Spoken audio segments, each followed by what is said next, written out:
Hello guys, today's video is a follow-up to my previous two videos where we were looking at the fake gurus in the SMMA space.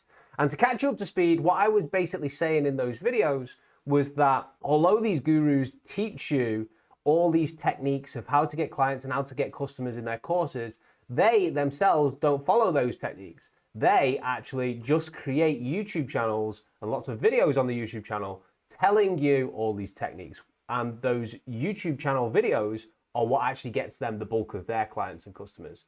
And then it gets a bit darker as well, because as we saw in the last video, lots of these gurus actually use fake engagement to push these YouTube videos up the algorithm to expose it to a much bigger audience so more people buy their courses. And you can see their bot comments because of how overwhelmingly positive they are and how similar language they use. This video has inspired me to dive deeper into the topic. This video is a treasure trove of knowledge. Your video has given me a fresh perspective on this. Thank you for the insight. After watching this video, I have felt so lively again after feeling so broken, lifeless, down. And all these comments are talking about how old they are, which is an odd thing to write on a YouTube video. It's because of the bot comments. As a 40-year-old man, as a 35-year-old, as a 17-year-old, I was once 18. So this kind of leaves you thinking and scratching your head and pondering the question, well, what's actually real? Is anything any of these guys saying actually real in terms of getting business, in terms of getting more clients, in terms of getting leads? Is any of it helpful, or is it just some sort of big plot to get you to buy their programs so they end up rich? And having worked in the agency space and consulted for big companies as well, I'm going to give my insight on this. But first, to get these insights, you will actually have to buy my course. No, just joking. You don't have to do that at all. I'm going to tell you in this video. So the question is, what's real and what's not? So number one, I know this may be shocking to a lot of people, but unfortunately, it's true. People who are making a lot of money are not incentivized to tell you how exactly they're making a lot of money.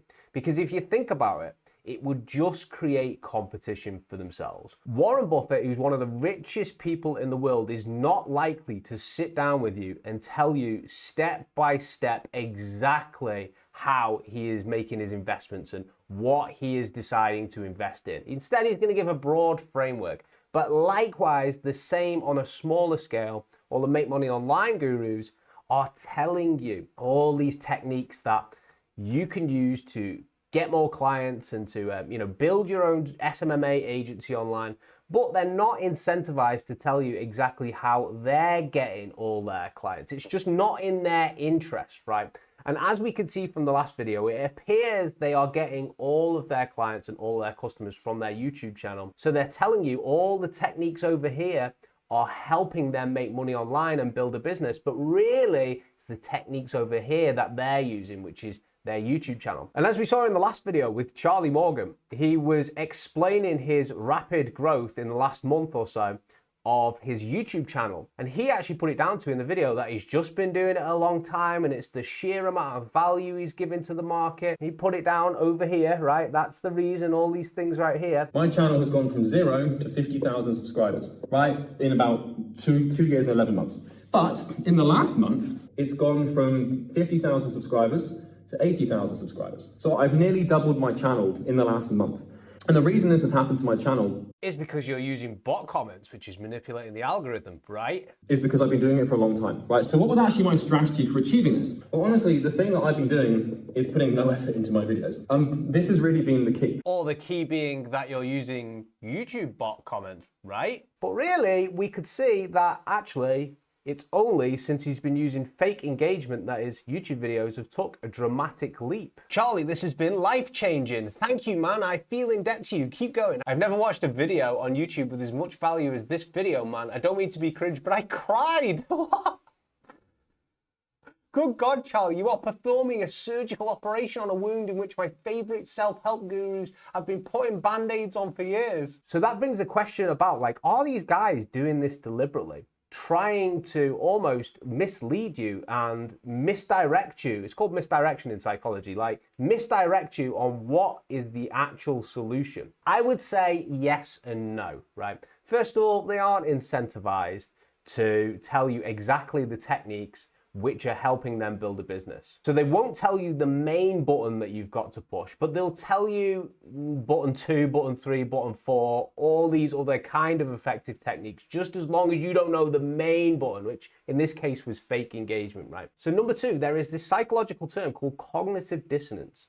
And what cognitive dissonance is, it's really interesting. It happens all over the place. It'll have happened to you today. It's happened to me as well, is where you have a belief in yourself about who you are, your personality, your identity, but the actions you do actually conflict against that. So for instance, let's just take me as an example. Let's pretend I view myself as an extremely good person, almost like a saint.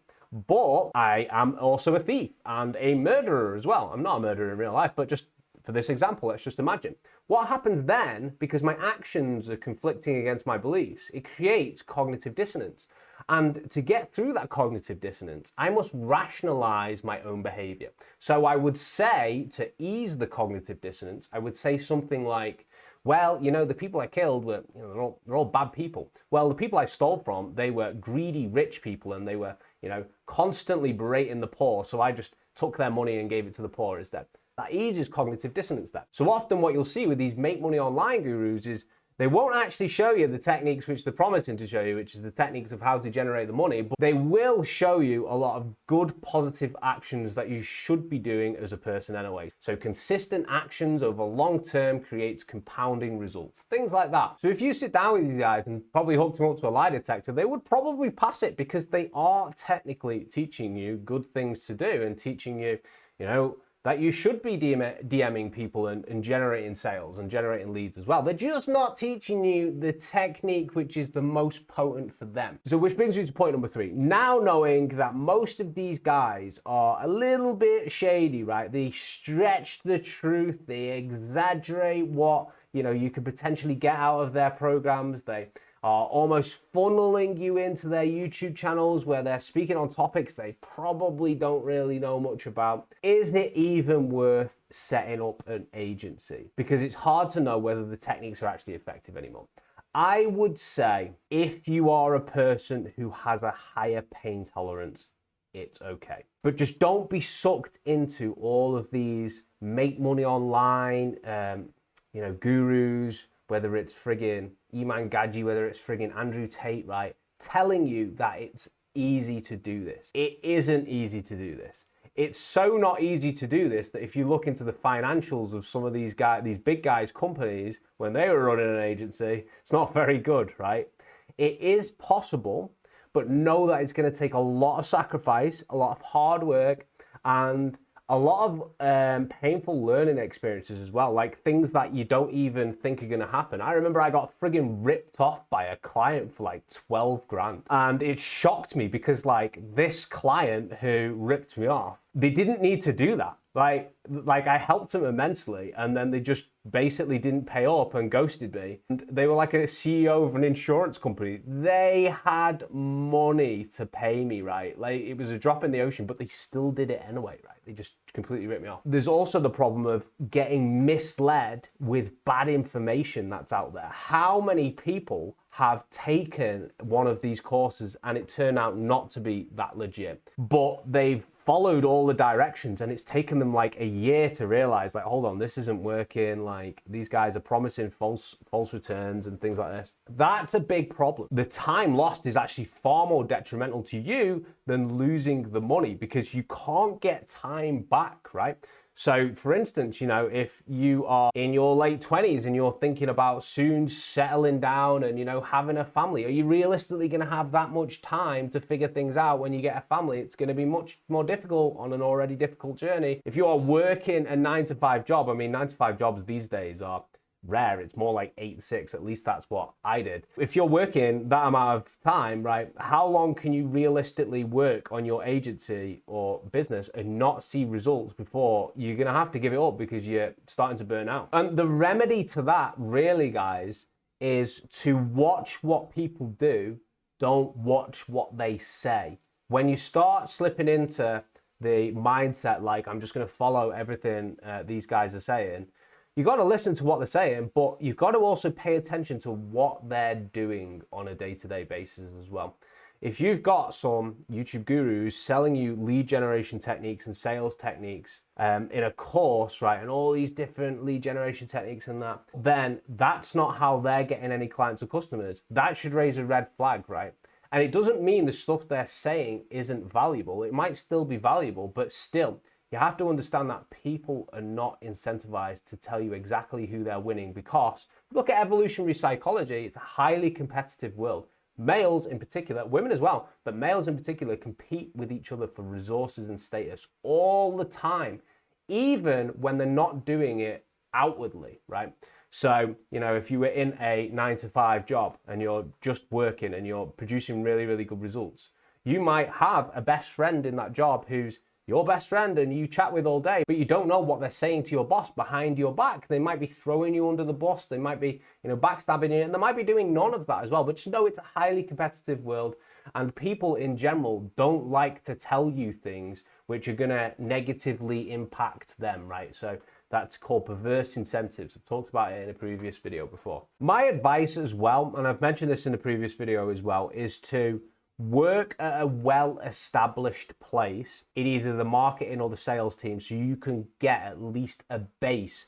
I didn't do that when I started out, and I struggled because of that. But luckily, I'd worked in a business which was doing about 2 million a year. I was like the assistant manager of this business, and it was a pub business, like a hospitality business, a restaurant, right? Pub and restaurant. That basically gave me the advantage of seeing how operations work and how to, in a way, interact with customers and make sure they're having a good experience. It taught me that end of it, but it didn't really teach me about sales and marketing. So I struggled in that area, but I understood the business ops and business process side. But I would recommend that you will be able to spot this BS even more and know exactly what works and what doesn't work if you at least have a bit of a background in it. Because now I can look on these YouTube channels, right, these new ones that pop up, or whether any of these guys are, you know, botting the videos and things like this, and I can spot it a mile away. I'm like, I know exactly what you're doing here, man. And that makes me question your integrity a bit. So this is just a quick video from me today. So I hope you enjoyed it. Let me know what you think below as well. Let me know if there's any other person that you want me to potentially look into, or you think somebody else is a bit BS. And take it easy. See you in the next one.